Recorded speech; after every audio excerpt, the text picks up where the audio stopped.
Kecamatan Magelang Tengah.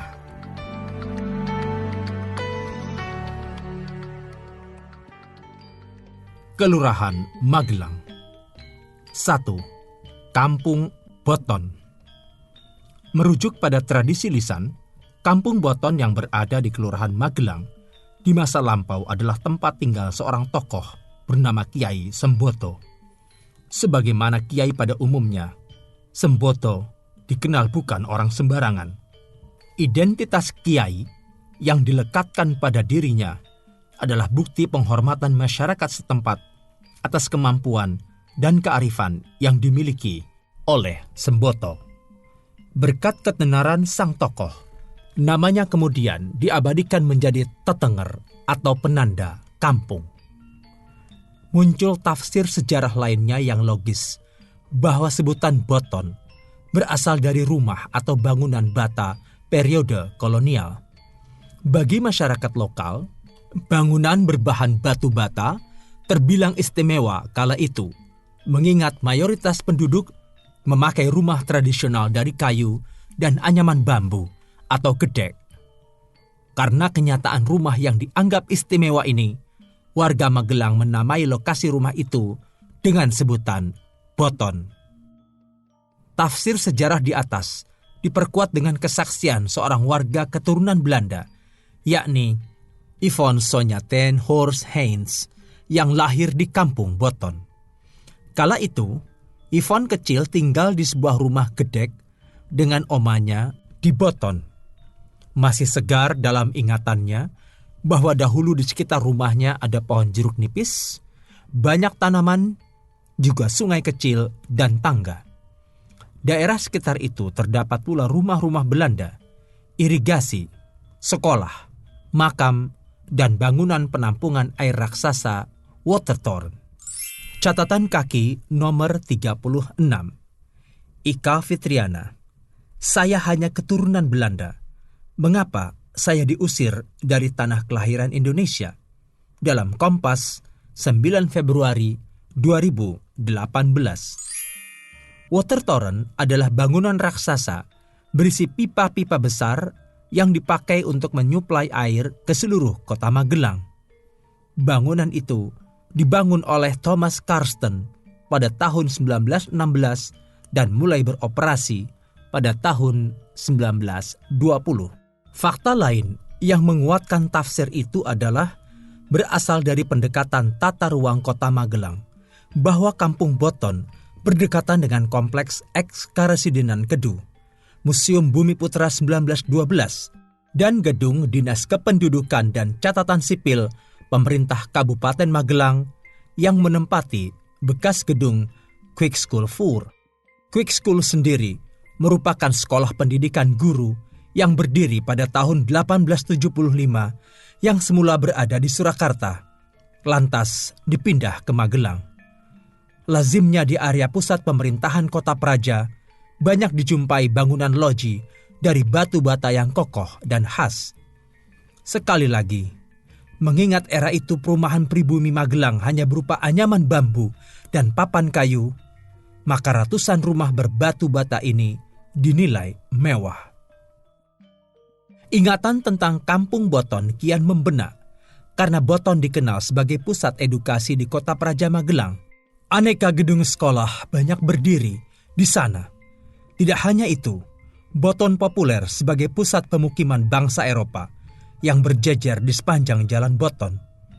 Hunian orang Eropa identik dengan tembok loji yang megah. Disebutkan bahwa bentuk bangunan gabungan terbuka sisi barat Jalan Raya Utara dan Selatan di Boton tahun 1936 tercatat di kedua sisi Simpang 3 Boton, Badaan, Pelengkung, Simpang 4 Jalan Karesidenan Timur, jalan masuk ke kantor Karesidenan Boton. Catatan kaki nomor 37. Architectstad Gemeente Magelang, Boverordening 1936. Atau Arsip Tata Bangunan Kota Praja Magelang 1936. Tahun 1930, tercatat jenis rumah komunitas Eropa di Magelang meliputi 526 rumah batu tembok atau loji, dan 186 rumah uap dengan bangunan permanen. Ada 17,51% orang Eropa yang sudah memiliki rumah tembok. Catatan kaki nomor 38.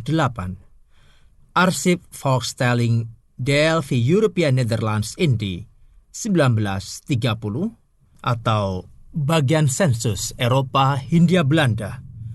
Batavia Departement van Economische Zaken, Departemen Urusan Ekonomi 1934. Periode kolonial, kawasan Boton juga tersentuh program perbaikan kota oleh pemerintah Kota Praja Magelang. Tidak main-main, pemerintah menggelontorkan dana sebesar 18.102 gulden atau sebesar 42% dari total anggaran untuk pembangunan sarana prasarana, termasuk jalan tembus yang menghubungkan Botenweg dengan Residentaliën. Kemudian, Kampung Boton 1 dan Boton 2 disolek agar kelihatan cantik dengan kucuran dana 7.340 gulden. Catatan kaki nomor 39. Arsip Lokaal Techniek, Technisch Orgaan van de Vereniging voor Lokaal Belangen te Semarang. Bandung, Vereniging voor Lokaal Belangen, nomor 1-2 Januari-April 1932. Lantaran berada di lingkaran pusat kota dan sering dilewati, Boton terus memperoleh perhatian dari penguasa kolonial. Misalnya, pemerintah menginstruksikan perbaikan 2 buah jembatan di Boton dan Kali Bening. Dikerjakan pula jalan setapak dan jalan kampung utama demi kelancaran warga bermobilitas, padahal umumnya hanya jalan paling penting yang ditangani. Lalu, saluran di sepanjang jalan Boton dirawat, dan 2 jembatan kuno di atas Kali Bening diganti jembatan permanen dari beton supaya kokoh dan pelintas tidak khawatir roboh. Dalam struktur sosial ciptaan kolonial, masyarakat Jawa di Magelang menempati urutan terakhir setelah Eropa dan Timur asing. Maka, keistimewaan bangunan Eropa berbahan batu bata sebagai salah satu ciri pembeda kelas sosial begitu membekas di pikiran warga sampai bermuara pada sebutan kampung.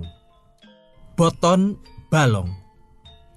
Banjir adalah jenis malapetaka yang sering menimpa areal pemukiman manusia, termasuk Magelang yang dialiri Sungai Progo dan Sungai Elo.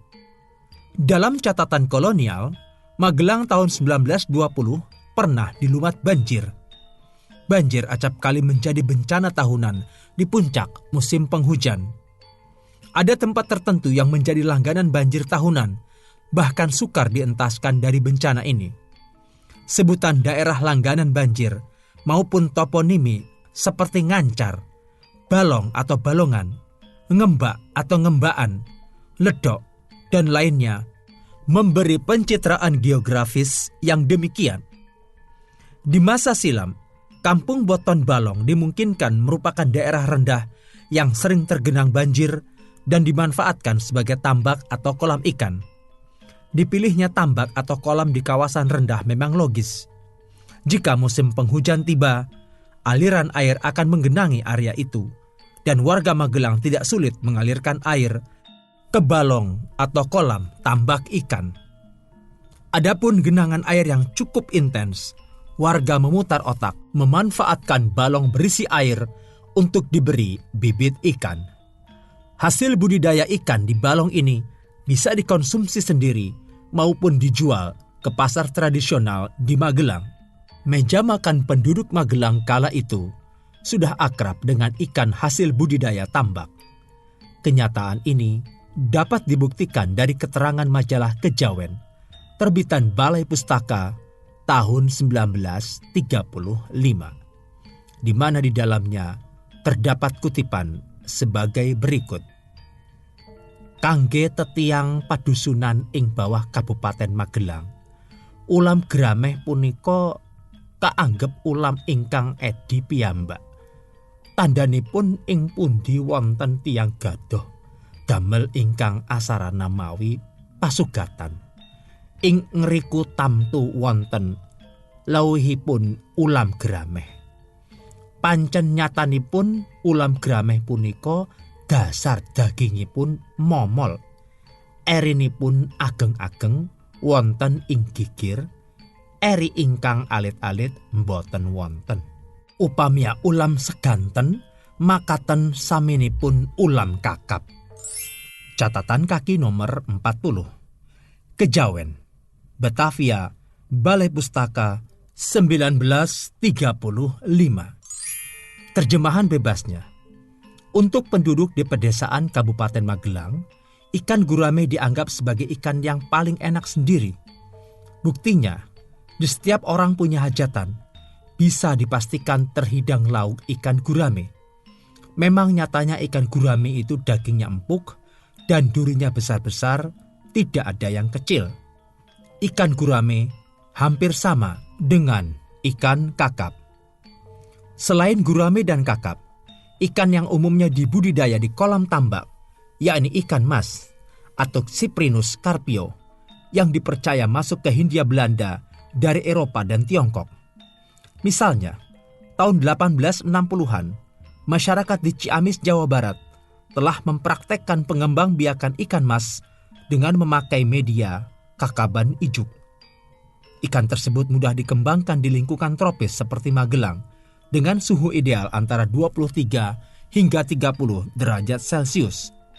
Juga ikan lele atau Clarias sp yang populer di kalangan pribumi kelas bawah karena harganya terjangkau. Kemudian, ikan patin, ikan nila, atau Ereochromis niloticus, dan ikan gurame atau Ospronemus gorami. Catatan kaki nomor 41. Kementerian Kelautan dan Perikanan, potensi usaha budidaya ikan air tawar, dalam news.kkp.go.id 1 September 2015. Boton balong terus dikenal oleh masyarakat setempat karena komoditi ikan kolam tambak dibutuhkan warga Magelang sebagai santapan alternatif, terutama kelas bawah yang sukar menjangkau daging sapi sebagai bahan kuliner kaum Eropa. Bukan berarti komunitas Eropa dan Tionghoa tidak menyantapnya, lantaran kandungan gizi dalam ikan cukup baik. Protein ikan sangat mudah dicerna tubuh, sehingga bagus bagi anak-anak. Dengan realitas sosial budaya ini, daerah kolam ikan yang dibuat dengan batu bata yang disebut boton balong itu membekas dalam ingatan masyarakat Magelang. 3. Kampung Boton Kopeng. Merujuk tradisi lisan, Kampung Boton Kopeng di masa lalu merupakan bagian dari perkebunan kopi milik Raja Pakubuwono sebelum Perjanjian Giyanti tahun 1755 yang membagi kekuasaan Keraton Kasunanan Surakarta dengan Kasultanan Yogyakarta. Masyarakat masih menemukan sisa-sisa perkebunan kopi, yakni di sebelah utara Kampung Boton Tegal. Nama Boton Kopeng mengarah pada suatu bangunan dari batu bata yang difungsikan sebagai gudang kopi. Logis bila kompleks perkebunan memerlukan gudang untuk menyimpan kopi selepas dipanen, sebab tidak mungkin langsung dilempar ke pasaran. Terlebih dahulu, kopi-kopi itu dirapikan dan ditimbang. Semula, perkebunan kopi ditanam di pekarangan yang dikenal dengan nama pagar kofik atau pakopen, atau di kebun-kebun lingkungan desa. Pedesaan Magelang ramah untuk budidaya tumbuhan kopi. Thomas Raffles menuliskan, tanaman kopi yang dibawa oleh pemerintah Belanda pada permulaan abad 18 menjadi salah satu tanaman yang dimonopoli oleh Belanda. Mulai dari penanaman, perawatan, sampai pengangkutan hasil ke gudang pemerintah dilakukan oleh penduduk atas paksaan dan tekanan, serta berbagai tindak kekerasan lainnya oleh para mandor yang diupahkan oleh pemerintah. Sebelum tahun 1808, perkebunan kopi hanya ada di distrik Sunda. Hanya ada beberapa kebun di wilayah timur dengan produksi tidak mencapai 1/10 bagian yang ada. Namun, di bawah pemerintahan Gubernur Jenderal Daendels, tanaman ini tumbuh di berbagai lahan dan semua perkebunan hanya difokuskan pada kopi tanpa kecuali. Akhirnya, hampir seluruh provinsi di Jawa dipenuhi oleh kebun kopi. Catatan kaki nomor 42. Periksa dalam Thomas Stanford Raffles, The History of Java, Yogyakarta, narasi 2008, halaman 82. Ada penjelasan lain bahwa kopi dibawa VOC dari Malabar, India ke Jawa di penghujung abad 17. Company mengelola tanaman kopi di Kedawung, sebuah perkebunan dekat Batavia. Sayang, usaha ini gagal akibat gempa dan banjir. Pada tahun 1699, didatangkanlah stek pohon kopi dari Malabar. Tahun 1706, sampel kopi dari Jawa dikirim ke Belanda untuk diteliti di kebun raya Amsterdam. Upaya ini menuai sukses. Kopi yang dihasilkan mempunyai kualitas yang bagus. Lantas, dijadikan bibit bagi pakopen yang dikembangkan di Hindia Belanda. Catatan kaki nomor 43. Lihat James J. Spillen, Komoditi Kopi, peranannya dalam perekonomian Indonesia. Yogyakarta, Canisius 1990, halaman 18. Selepas Indonesia merdeka, perkebunan kopi milik Belanda yang ada di Indonesia dinasionalisasi. Istilah kopeng yang mendasari nama Boton Kopeng menyediakan tafsir lain, yakni dari nama pohon kopeng atau Ficus ribes. Orang Sunda menyebut pohon kopeng dengan walen, sedangkan orang Jawa Tengah menyebutnya kopeng atau preh. Dan orang Madura menamainya ampere. Kopeng merupakan pohon yang tumbuh di bawah ketinggian 1.500 meter di atas permukaan laut. Tingginya dapat mencapai 15 meter dengan gembang atau diameter batang kayu 30 cm. Daun dan kulit pohon kopeng di masa silam digunakan untuk pengganti gambir dalam budaya nginang atau makan sirih masyarakat Jawa. Orang Jawa kuno juga memanfaatkan kulitnya sebagai obat penyakit malaria. Catatan kaki nomor 44. Imam Budi Santosa, Sutanaya Dadapwaru, Manusia Jawa dan Tumbuhan, Yogyakarta, Penerbit Interlude 2017, halaman 248. Kedua analisis di atas dijabarkan sesuai nalar historis. Namun, mencermati kenyataan sejarah Magelang yang terkenal sebagai lahan budidaya kopi era kolonial, Kampung Boton Kopen memang sangat dimungkinkan merupakan bekas gudang kopi yang dibuat dari batu bata agar aman dari aksi pencurian. Sebab, kopi adalah hasil budidaya tanaman ekspor yang penting dari tanah koloni. Apabila merujuk pada pohon kopeng, ia tidak memerlukan fasilitas gudang, terlebih lagi bukan komoditas ekspor. 4. Kampung Meteseh Krajan. Dalam konteks ruang dan waktu, Kampung Meteseh Krajan dapat dikatakan sebagai area hunian berumur tua di telatah Magelang. Kenyataan ini didasari oleh keterangan yang terpacak dalam prasasti batu maupun prasasti tembaga yang dibuat pada abad 9 atau 10 Masehi. Dalam data arkeologis, seperti prasasti Mantiasih, Poh, dan Gilian, mencantumkan nama beberapa desa kuno, antara lain menyebutkan adanya nama desa Mantiasih. Seiring perjalanan waktu, nama desa tersebut dilafalkan penduduk lokal menjadi Meteseh. Sedangkan nama kerajaan mengacu pada ruang yang bertemali dengan pusat pemerintahan kerajaan, kabupaten, atau pusat administrasi yang lebih rendah. Sebagai salah satu kesatuan hukum masyarakat yang terbentuk sejak periode Hindu-Buddha, struktur pemerintahan kampung beserta hak adat yang melekat sudah berjalan dan berfungsi efektif sejak lama. Namun, informasi perihal toponim kampung di atas tidaklah tunggal. Sebab, di tengah masyarakat terdapat versi lain yang menyebutkan bahwa kata Meteseh adalah perubahan dari istilah Belanda, yaitu Mooi Uitzicht. Terminologi ini memuat arti pemandangan yang indah.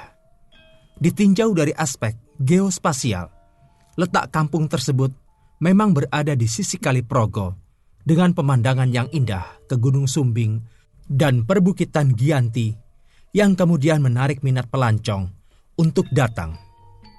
Lantas, warga lokal menirukannya sesuai lidah orang Jawa menjadi Meteseh. Sejak tahun 1935, sudah ada majalah yang mengekspos keunikan dan keindahan Magelang sebagai daerah wisata.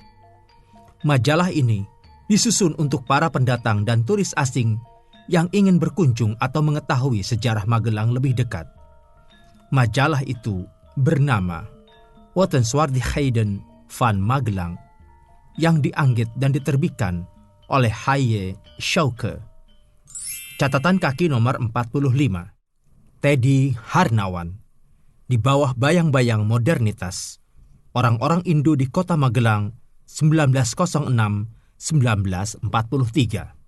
Skripsi pada jurusan sejarah, Fakultas Ilmu Budaya, Universitas Gadjah Mada, Yogyakarta, 2013, halaman 30. Potensi alam Magelang yang indah dan tingginya minat pelancong menyebabkan orang-orang Eropa di Magelang mendirikan Tourist Association of Magelang pada tahun 1926. Catatan kaki nomor 46. Lihat dalam H. Khoyat, Sejarah Pariwisata dan Perkembangannya di Indonesia, Jakarta, penerbit Grasindo, 1996, halaman 49. Nama kampung Meteseh ternyata juga terdapat di Kabupaten Karanganyar dan Kabupaten Demak. Tidak berbeda dengan bentangan alam di Magelang yang mengundang pesona, tipologi kampung Meteseh di Karanganyar dan Demak ialah desa agraris yang tak jarang membuat takjub para pengunjungnya. Mayoritas warga mengandalkan hidupnya dari hasil bercocok tanam padi dan palawija. Kondisi geografis Meteseh di kawasan Karanganyar sebagian besar dengan benteng lereng pegunungan, sementara Meteseh di Demak cenderung datar yang terdiri atas sebagian besar meliputi areal persawahan irigasi. Pasokan air irigasi terutama berasal dari hulu rawa pening.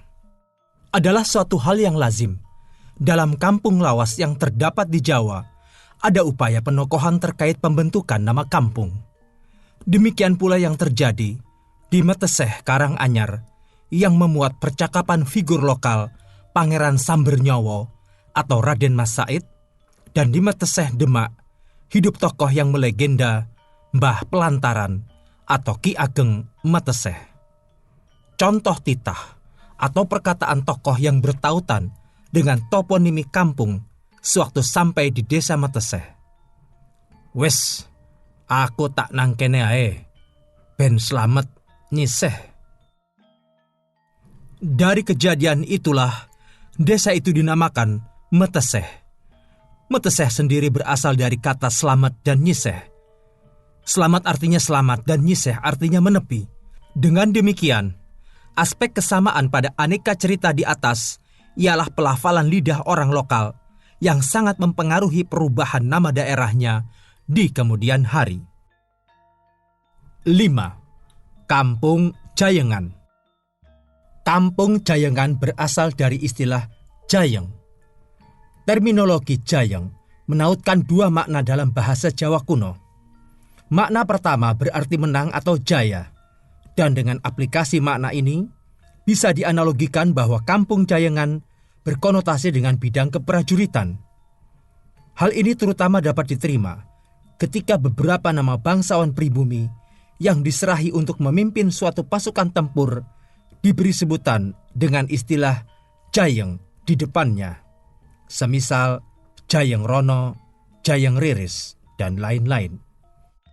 Catatan kaki nomor 47. Jayengan Dalam Balai Bahasa Yogyakarta, Kamus Bahasa Jawa, Bau Sastra Jawa, Yogyakarta, Penerbit Kanisius, tahun 2001, halaman 301. Makna lain yang terkandung pada kata jayeng berkaitan dengan minuman. Sebutan ini berkonotasi pada fungsi abdi penguasa yang ditugasi khusus menyediakan minuman bagi kebutuhan sehari-hari maupun upacara khusus yang diselenggarakan di istana atau dalem. Mereka yang diserahi tanggung jawab untuk kegiatan pembuatan dan penyediaan minuman ini disebut jayeng. Maka, barisan abdi dalem pembuat minuman itu tinggal di kampung yang disebut jayengan. 6. Kampung Dukuh.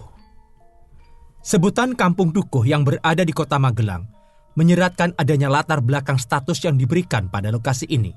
Dukuh merupakan pemukiman yang tumbuh menjadi suatu kesatuan struktur administratif ketika diintegrasikan ke dalam hierarki kewilayahan yang lebih besar. Jadi, dukuh atau pedukuhan ialah bentuk kumpulan komunitas pertama yang menghuni suatu wilayah dan dipilih seorang tetua yang diangkat di antara mereka yang berikutnya disebut dukuh saat diintegrasikan ke dalam sistem pemerintahan yang akan memudahkan penempatan posisi dan komunikasi. Umumnya, dukuh adalah kampung yang menjadi bagian dari suatu desa dan kepala dukuh ikut duduk dalam Dewan Pemerintahan Desa. Catatan kaki nomor 48. Sutarjo Kartohadikusumo, Desa, Jakarta, Penerbit Balai Pustaka 1984, halaman 175. Sebutan Kampung Dukuh bukan hanya ada di Kota Magelang, melainkan juga ditemukan di kota-kota yang lain. Dari semua yang disebut dukuh, dapat ditegaskan bahwa lokasi ini merupakan tempat satuan administratif pertama yang dibentuk di suatu daerah karena merujuk pada istilah administratif. Konteks ini berlaku saat daerah itu diletakkan di bawah sistem pemerintahan atau hubungan kekuasaan antara penguasa dan kawula.